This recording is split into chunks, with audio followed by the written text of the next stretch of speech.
इसमें हम देखते हैं कि आप डेटाबेस सीड वगैरह कैसे कर सकते हैं। बेसिकली इसमें होता है क्या है, आप बेसिकली डेटाबेस में कुछ वैल्यूज़ रखना चाहते हो बाय डिफ़ॉल्ट, मतलब खुद से जब भी आप इंस्टॉल करते हो कोई प्रोडक्ट वगैरह, मतलब कोई एप्लीकेशन, कुछ वैल्यूज़ रहती है वो फिक्स रहती है, जैसे कंट्रीज़ हो गया। अभी हमारे केस में यूनिट्स का हम वैसा कर सकते हैं।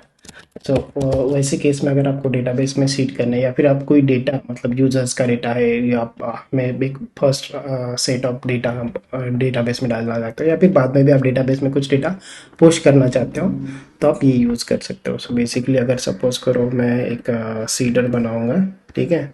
सीडर बनाने से पहले मैं एक इसके लिए ये बना लेते हैं, मॉडल बना लेता हूँ, ठीक है।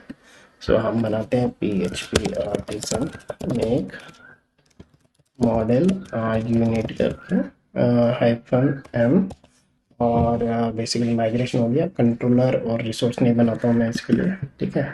इनट का मॉडल और इसका टेबल बन गया।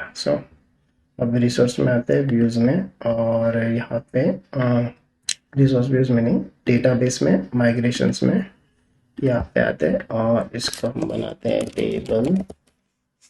देन इसको हम देते हैं स्ट्रिंग, और ये बेसिकली उसका नाम रहेगा यूनिट का, और इसको 20, ठीक है।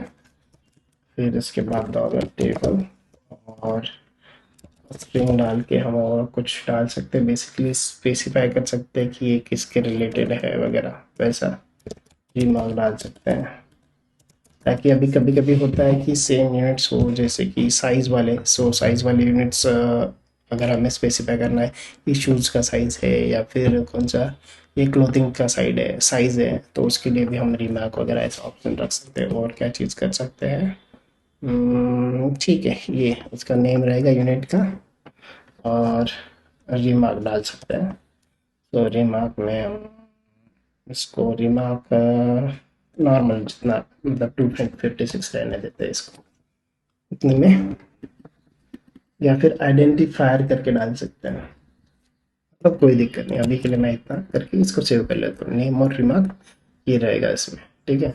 सपोज करो ये मैंने यूनिट क्रिएट कर लिया, ठीक है। अब हम आते हैं इसमें अपने डेटाबेस वाले इसमें। हमने मॉडल बना लिया। अब मैं इसके लिए सीडर बनाता हूँ। सीडर कंट्रोल कॉपी हो गया या पेस्ट। सीडर हम कौन सा बना रहे हैं, यूनिट सीडर बना रहे हैं, मान के चलो यूनिट सीडर, ठीक है। ये सीडर बनाएगा डेटाबेस के लिए। Cedar created successfully. अब ये सीडर कहाँ पे क्रिएट हो गया, एक मिनट। सीडर्स में यहाँ पे एक तो डेटाबेस सीडर है, और ये है अपना यूनिट सीडर, ठीक है, इस प्रकार से।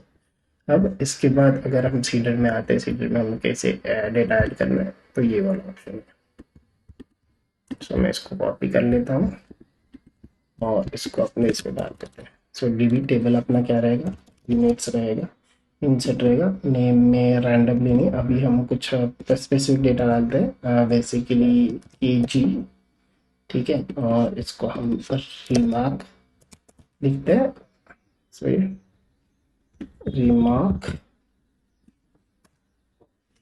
ये डालते हैं वेट के लिए, ठीक है, और ये हटा देते हैं। इस तरह से हमने एक बना लिया, ठीक है। अगर आपको मल्टीपल डालना है तो आप कॉमा सेपरेट करके इसमें डाल सकते हो। कॉमा सेपरेट करके मैं यहाँ पे डाल सकता हूँ, या फिर और इसको ठीक से अगर दिखना है हमें, तो मैं इसको यहाँ पे नीचे ले लेता हूँ, और नेम रिमार्क ये वाला, ठीक है, और इसको हटा ही देते हैं, ठीक है। मैं इसको कॉपी करके पेस्ट कर देता हूँ। दूसरा केजी हो गया। फिर इसके बाद लीटर, लीटर के लिए क्या रिमार्क डालें, सपोज करो ये लीटर है, और लिक्विड, अभी कुछ भी डाल रहा हूँ, बाद में रिमार्क वगैरह ये सब डेटाबेस सीड वाला कंसेप्ट समझ लेते हैं। नेम में केजी, लीटर, रिमार्क वगैरह ये सब हो गया। इस तरह से ये यूनिट्स वाला होगा, ओके। इसके बाद ये सीडर बन गया। फिर मैं बाकी चीज़ें यहाँ पे जो है वो बता देता हूँ। आप फैक्टर्स वगैरह यूज़ कर सकते हो, बेसिकली फैक्टर से आप मल्टीपल वगैरह काउंट कर सकते हो। बाकी यहाँ पे लिखा है अगर आपको एडिशनल सीडर्स कॉल करना है तो आपको डेटाबेस सीडर में उसको कॉल करना पड़ेगा।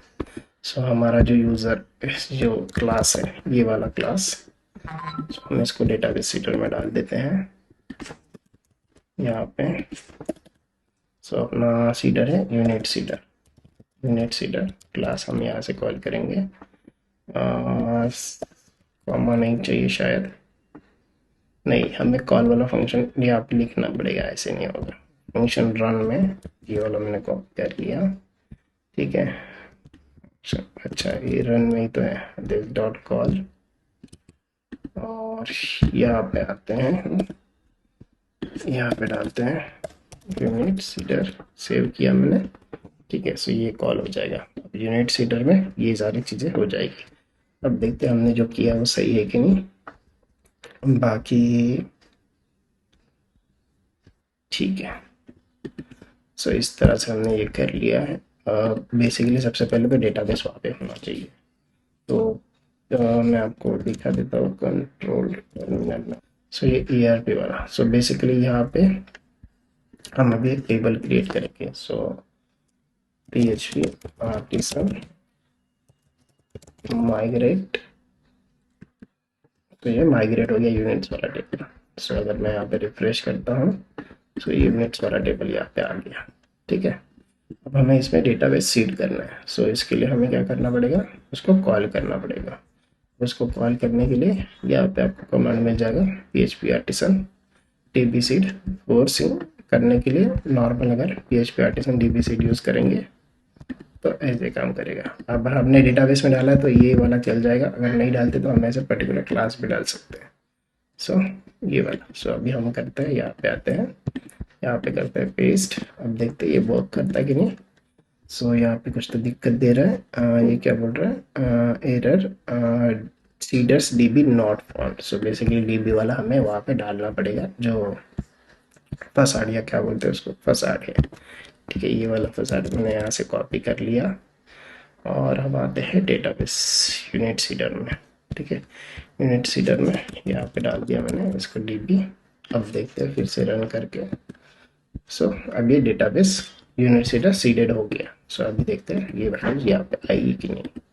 सो इस तरह से ये KG आ गया, वेट आ गया, एक ही आया, दोनों क्यों नहीं आए एक बार समझ लेते हैं, ठीक है। सो टेबल यूनिट्स इंसर्ट, इंसर्ट में मैंने दो चीज़ें डाली, दोनों चीज़ें आनी चाहिए थी, एक ही क्यों आया ये मैं समझ लेता हूँ। सो इसके लिए सिंपल है, बाकी आपका वो लारावेल का बस ये है कि आप इंसर्ट करेंगे तो कैसे होगा। इंसर्ट कहाँ पे हमने कुछ गलत किया तो वो देख लेते हैं। इंसर्ट में आते हैं हम, यहाँ पे नहीं, डेटाबेस की क्वेरी जो है ना वहाँ से इंसर्ट में आते हैं, ये कौन से इलोक्वेंट में है, ठीक है।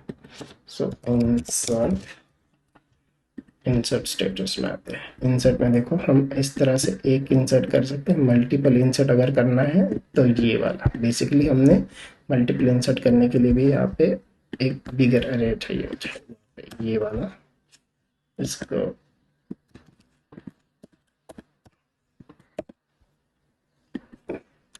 सो इस तरह से ये मल्टीपल इंसर्ट हो जाएगा। मैं फिर से करूँगा, अब ये दो रिकॉर्ड और ऐड कर देगा, देखते हैं। सो इस प्रकार से हमारा डेटाबेस पे ये इंसर्ट हो जाएगा। सो इसकी मुझे ज़रूरत नहीं, ये रिपीट हो गया, इसको मैं डिलीट कर देता हूँ। 3 की जगह पे अगर मुझे दो डालना है तो मैं दो डाल सकता हूँ। तो इस प्रकार से हमने यहाँ पे कर दिया। अब यहाँ पे क्रिएटेड और अपडेटेड ऐड आया नहीं यहाँ पे, क्योंकि हमने इलोक्वेंट ORM वगैरह वो यूज़ नहीं किया। उसके लिए अगर हम वो यूज़ करते तो वहाँ पे आ जाता था, ठीक है। सो बेसिकली ये इस तरह से आप डेटाबेस पे डेटा सीड कर सकते हो।